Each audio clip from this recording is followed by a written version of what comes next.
शिक्षित होने के साथ साथ समाज को देखने, समझने और उसमें बदलाव लाने की इच्छा भी ज्योतिबा राव के मन में प्रबल होती जा रही थी।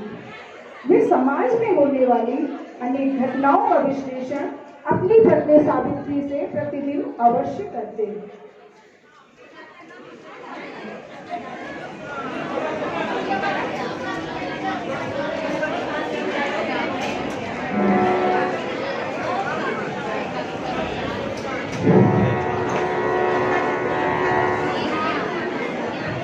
कृपया शांत रहे।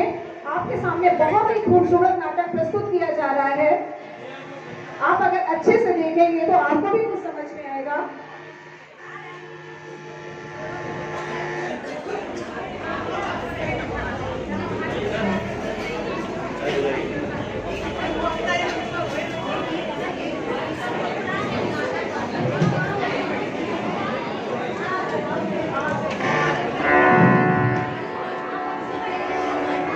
क्या बात है, आप बहुत परेशान लग रहे हैं। हाँ सावित्री, मैं सचमुच बहुत परेशान हूँ। अब अपने पूरे समाज की हालत अब मुझसे देखी नहीं जाती। ये ऊंच नीच, ये भेदभाव, ये तिरस्कार, यह सब बर्दाश्त से बाहर है सावित्री। सही कह रहे हैं आप। पूरे समाज में स्त्रियों की दशा बहुत खराब है और इस ऊंची जातियों ने इतना भेदभाव फैला रखा है कि नीची जातियों का जीना दुश्वार है। असल में ये लोग समझते ही नहीं है कि इनके साथ कुछ गलत हो रहा है। ये अपने भाग्य में लिखा हुआ समझकर भोगते रहते हैं। बिल्कुल सही कह रहे हैं आप। पूरे समाज में इन पुरोहितों ने लालच और भय दिखाकर ये समझा रखा है कि ऊंची जातियों की सेवा करना और दुख भोगना ही इनका जीवन है। सावित्री, इन महिलाओं की हालत देख रही हो। मौत से बदतर जिंदगी जीने पर मजबूर है ये सब। मेरे लिए भी ये सब असहनीय है। मुझसे भी ये सब देखा नहीं जाता। अभी अपनी पड़ोस की सुनैना को भी देख लो। उसके विवाह के पूरे 2 वर्ष भी नहीं हुए थे और उसके पति की मृत्यु हो गई और उसको उसके पति के साथ ही सती कर दिया गया। बेचारी कितना चीखी चिल्लाई पर किसी ने उसकी एक ना सुनी और उसकी धन संपत्ति मंदिर की पुजारियों ने हड़प ली। कैसा जीवन है समाज सावित्री। हमें कुछ करना होगा। हमें इन लोगों को जागरूक करना होगा। लेकिन कैसे कैसे ये हमारी बात मानेंगे? ये तो पुरोहितों की बात मानते हैं। इनकी गुलामी और बदहाली का मूल कारण अब मुझे समझ आ गया है। वह है अशिक्षा। हजारों सालों से इन्हें शिक्षा से वंचित रखा गया है। इसलिए इनकी सोचने और समझने की बुद्धि क्षीण हो गई है। आप सही कह रहे हैं। जब लोग शिक्षित होंगे तो अपने सही गलत का निर्णय खुद कर पाएंगे। सावित्री, हमें पहले स्त्रियों को शिक्षित करना होगा। जब स्त्रियां शिक्षित होंगी तो इनके परिवार अपने आप शिक्षित हो जाएंगे। फिर तुम देखना सावित्री, इनके बनाए हुए विधान और षड्यंत्रों की कैसे धज्जियां उड़ती हैं। लेकिन यहाँ पे तो कोई महिला शिक्षित है ही नहीं। कौन पढ़ाएगा इन स्त्रियों को? तुम परेशान न हो सावित्री, इसका भी उपाय मुझे सूझ गया है। अच्छा, क्या? मुझे भी बताइए। मैं सबसे पहले तुम्हें पढ़ाऊंगा। जब तुम पढ़ लिख जाना तो अन्य महिलाओं को भी शिक्षित करना। अगर यही एक रास्ता है तो मैं जरूर पढ़ूंगी और मैं खुश हूँ कि आपने मुझे इस योग्य समझा। सावित्री, तुम बहुत बुद्धिमान हो। अति शीघ्र ही पढ़ लिख जाओगी। अच्छा, मैं और सगुणा बहन आज से ही पढ़ाई शुरू करूंगी। ठीक है। ज्योतिबा राव ने अपनी पहली पाठशाला अपने खेत में आम के पेड़ के नीचे लगाई। ये था नारी शिक्षा के क्षेत्र में पहला कदम।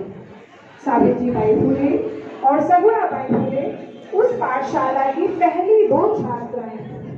धीरे धीरे उनकी पढ़ाई में रुचि बढ़ती चली गई। सावित्रीबाई फुले पढ़ने लिखने में होशियार थी। उन्होंने अनेक साहित्यकारों का अध्ययन किया। उन्हें समझ में आ चुका था कि अगर स्त्रियां शिक्षित होंगी तो पूरे परिवार शिक्षित और जागरूक हो जाएंगे। अब स्त्रियों को शिक्षित करना ही समाज में सुधार की चाबी थी। इसलिए फूले दंपत्ति ने बालिका विद्यालय खोलने का निश्चय किया। आखिरकार 14 जनवरी 1848 को पहली बालिका पाठशाला तात्या साहब भिड़े के मकान में खुली। पाठशाला खोलना आसान काम नहीं था फूले दंपत्ति के लिए। जहाँ पूरा समाज धर्मशास्त्रों के झांसे में आकर स्त्री शिक्षा का प्रबल विरोधी था, वहीं कुछ एक लोगों ने सहयोग भी किया। सुन रहे हैं आप? हाँ सावित्री, बोलो क्या बात है। हमें अपनी पाठशाला के लिए कुछ बच्चियों को एकत्रित करना होगा। हाँ सावित्री, मैंने भी इस बारे में कई लोगों से बात की है। बहुत ही समझाने पर एक व्यक्ति तैयार हुआ है। चलिए, मैं स्त्रियों से कहूँगा, आप पुरुषों से कहिएगा। चलिए।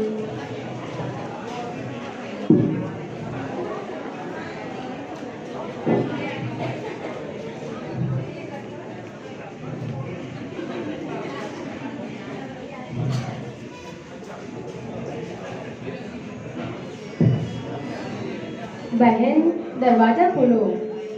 नमस्ते बहन। वो आपकी प्यारी सी बच्ची है ना, हमारे यहाँ पाठशाला में पढ़ने के लिए भेज देना। बड़ी आई पढ़ाने वाली, मुझे अपने बच्चे को बिगाड़ना थोड़ी ना है। सुना है बच्चियां पढ़ लिख कर चरित्रहीन हो जाती हैं। बहन, भला कोई पढ़ने लिखने से कैसे चरित्रहीन हो सकता है? पूरे समाज में स्त्रियों की दशा बहुत खराब है।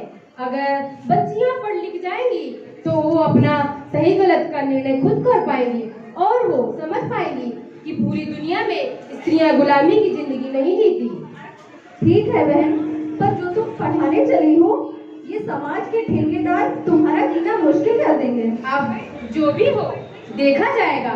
मैंने जो सोच लिया है वह मैं करके ही दम लूंगी।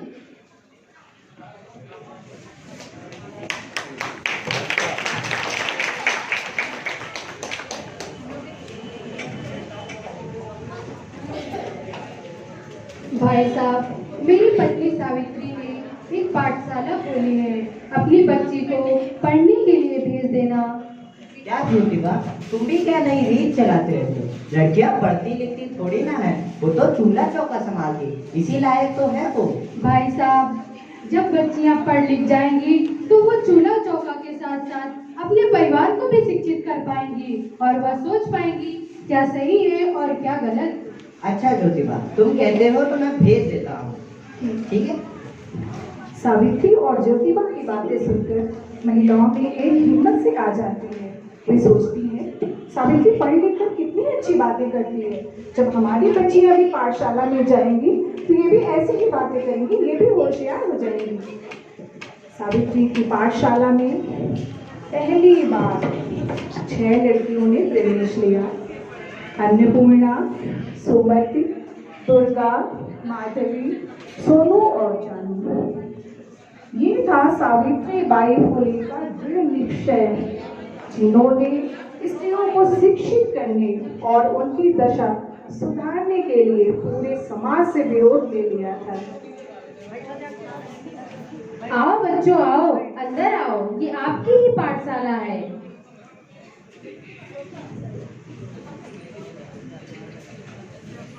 जी बहन जी। नमस्ते। नमस्ते बहन जी। आओ अंदर आओ, ये आपकी ही पाठशाला है। मैं आप सबको यहीं पढ़ाऊंगी, बैठो।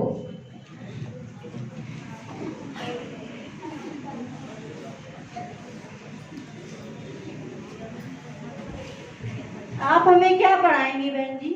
मैं आप सबको सब कुछ पढ़ाऊंगी। आप हमें गाना भी सिखाएंगी? हाँ बच्चों, मैं आप सबको गाना भी सिखाऊंगी। अच्छा चलो, आज गाना से ही शुरुआत करेंगे। पहले मैं बोलूंगी, फिर आप सब बोलना। जी बहन जी। आओ हम सब पढ़े लिखे मेहनत करे आगे बढ़े। आओ हम सब पढ़े लिखे मेहनत करें आगे बढ़े। आओ हम सब पढ़े लिखे मेहनत करे आगे बढ़े। आओ हम सब पढ़े लिखे मेहनत करें आगे बढ़े। ज्ञान का अर्जन करे मेहनत करे आगे बढ़े। ज्ञान का करें आगे बढ़े। नहीं किसी से कभी डरे आगे बढ़े। नहीं किसी से कभी डरे मेहनत करें आगे बढ़े। आओ हम सब पढ़े लिखे मेहनत करें आगे बढ़े। आओ हम सब पढ़े लिखे मेहनत करें आगे बढ़े। आओ हम सब पढ़े लिखे मेहनत करें आगे बढ़े। आओ हम सब पढ़े लिखे मेहनत करें आगे बढ़े। अच्छा बच्चों, आपको अच्छा लगा? जी बहन जी, बहुत अच्छा लगा। अच्छा, आज की कक्षा यही समाप्त होती है। कल समय से फिर सब आ जाना। जी बहन जी। सावित्रीबाई फुले आज बहुत खुश थी। आज कक्षा के पहले दिन बच्चियों को पढ़ाकर एक अजीब सा संतोष मन को प्राप्त हो रहा था। आने वाले भारत की एक धुंधली सी तस्वीर उनके मन में बनने लगी थी। इन्हीं सब विचारों में उलझी सावित्री अपने घर की ओर जा रही थी कि अचानक उन पर गोबर, मिट्टी और पत्थरों की बरसात होने लगी। आवाजें आ रही थी, वो देखो, वो चरित्रहीन औरत जा रही है, घर की दहलीज को लांघ कर। एक पल के लिए सावित्री सिहर गई और परेशान होकर घर पहुंची।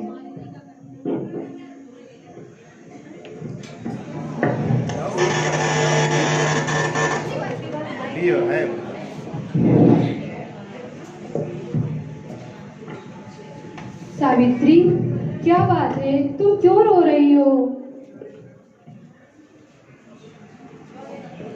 आज पाठशाला से आते समय कुछ लोगों ने मुझ पे गोबर और कीचड़ फेंका और मुझे चरित्रहीन करके पुकार रहे थे। देखो सावित्री बाई, शांत हो जाओ। हमने जो कदम उठाया है वह आसान नहीं है। इस तरह की तमाम परेशानियां हमारे रास्ते में आएंगी। तुम इन सब की चिंता छोड़ो और आगे बढ़ो। अच्छा ठीक है, मैं कल से अपने साथ पाठशाला जाते समय एक साड़ी और लेके जाऊंगी। अगर रास्ते में किसी ने मुझ पे गोबर और कीचड़ फेंका तो मैं पाठशाला जाके बदल लूंगी। हमें हिम्मत से काम लेना होगा सावित्री। इन गंदे लोगों से बिना डरे हमें कदम आगे बढ़ाने होंगे सावित्री। आपकी इन्हीं बातों से तो मुझे हिम्मत और ताकत मिलती है। लोग मुझ पे गोबर और कीचड़ तो फेंक सकते हैं, लेकिन मुझे झुका नहीं सकते। सावित्री और ज्योतिबा एक दूसरे की हिम्मत और ताकत थे। पूरे समाज का विरोध झेलने के बाद भी इनके हौसलों में कोई कमी नहीं आई। यहाँ तक कि लोगों के बहकावे में आकर उनके पिता ने उन्हें घर से बाहर निकाल दिया। अपनी मेहनत, लगन और दृढ़ निश्चय से एक के बाद एक 18 कन्या विद्यालयों की स्थापना फुले दंपति ने की।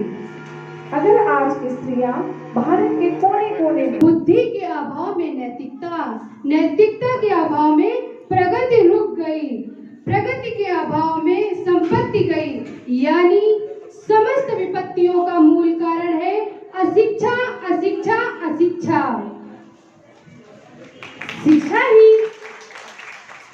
शिक्षा ही नारी मुक्ति का मार्ग है। स्त्रियों, पढ़ो लिखो और आगे बढ़ो। हमें अंधविश्वास और कुरीतियों से दूर रहकर एक समतामूलक समाज की स्थापना करनी होगी। माता सावित्रीबाई फुले और राष्ट्रपिता ज्योतिबा फुले आज भले ही हमारे बीच नहीं है, परंतु उनके विचार आज भी उतने ही प्रासंगिक हैं। फुले दंपति के अथक प्रयासों से भारत में तमाम कुरीतियों